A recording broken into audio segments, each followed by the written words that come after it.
હવે એવું પણ જાણવા મળ્યું હતું કે આરએસએસે ગુજરાત પ્રદેશ પ્રમુખ માટે 3 નામો સજેશન આપેલા છે।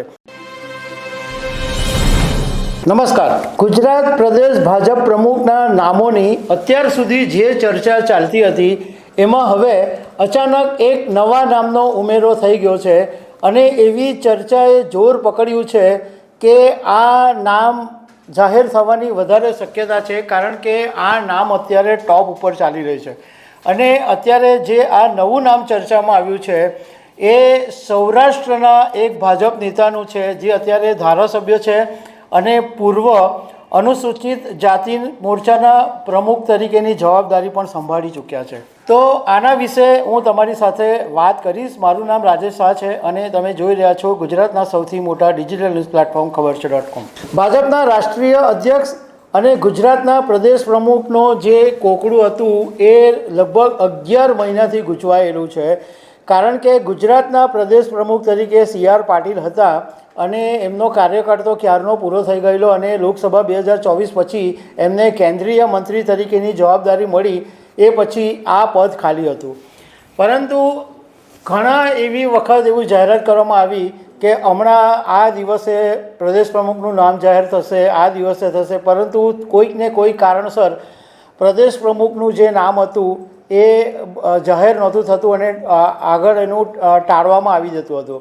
હવે એવી શક્યતાએ જોર પકડ્યું છે કે આગામી દિવસોની અંદર પ્રધાનમંત્રી નરેન્દ્ર મોદી 26મીએ ભુજની મુલાકાત આવે એ પહેલાં ગુજરાત પ્રદેશના પ્રમુખ તરીકેનું નામ જાહેર થઈ જશે।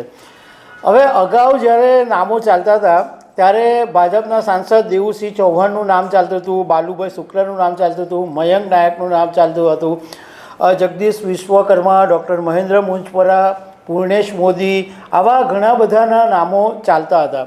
પરંતુ સૂત્રો પાસેથી એવું જાણવા મળ્યું કે આરએસએસે એવી જીત પકડી હતી કે ગુજરાતમાં ભાજપ પ્રદેશ પ્રમુખ આરએસએસનો માણસ જ બનશે અને એટલા માટે આ જે કોકડું છે એ ગૂંચવાયેલું રહ્યું હતું।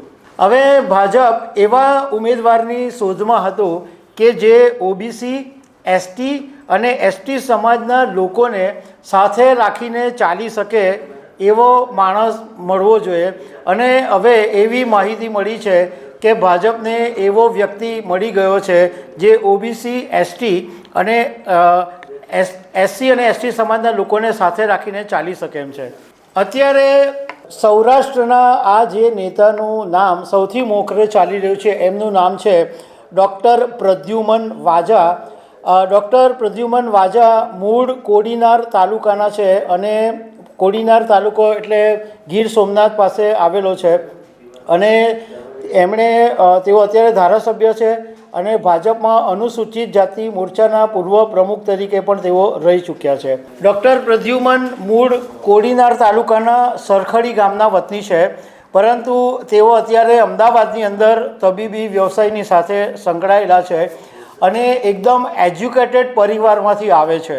એમના દાદા હતા માયા માસ્ટર, એમને લોકો માસ્ટરના હુલામણા નામથી બોલાવતા અને એમના દાદા હતા એ ગાયકવાડ સરકારની અંદર હેડમાસ્ટર હતા। ડૉક્ટર પ્રદ્યુમનના પિતા પણ એડવોકેટ અને જાણીતા સરકારી વકીલ હતા અને ડૉક્ટર પ્રદ્યુમન પોતે ડૉક્ટર છે અને નાનપણથી તેઓ આરએસએસની સાથે જોડાયેલા છે અને આરોગ્ય અને કાયદાના નિષ્ણાત છે। ડૉક્ટર પ્રદ્યુમન માટે એવું કહેવામાં આવે છે કે એકદમ ગ્રાઉન્ડ લેવલના વ્યક્તિ છે અને લોકોની સાથે સારા સંપર્ક ધરાવે છે અને સારી ઇમેજ પણ ધરાવે છે। હવે એવું પણ જાણવા મળ્યું હતું કે આરએસએસે ગુજરાત પ્રદેશ પ્રમુખ માટે 3 નામો સજેશન આપેલા છે। એમાં એક ડૉક્ટર પ્રદ્યુમનસિંહ જાડેજા, જે સૌરાષ્ટ્ર અનુસૂચિત જાતિમાંથી આવે છે, અને બીજું એક નામ છે એ ઉત્તર ગુજરાતના પાટીદારનું છે અને બીજું એક નામ છે એ મધ્ય ગુજરાતના બ્રહ્મ સમાજમાંથી આવે છે। એટલે આ 3 નામો આપેલા છે જે બધા આરએસએસની સાથે સંકળાયેલા છે, પરંતુ સૂત્રોનું કહેવું એમ છે કે ડૉક્ટર પ્રદ્યુમન વાજાનું નામ છે એ લગભગ કન્ફર્મ થઈ ગયું છે। પરંતુ હવે 26મી મે જ્યારે પ્રધાનમંત્રી નરેન્દ્ર મોદી ભુજ આવે એ પહેલાં આ નામ જાહેર થશે ત્યારે આપણને ખબર પડે કે કોણ પ્રદેશ પ્રમુખ બન્યું છે. તો દર્શક મિત્રો, આવી અનેક વાતો સાથે અમે તમને મળતા રહીશું. Thank you very much.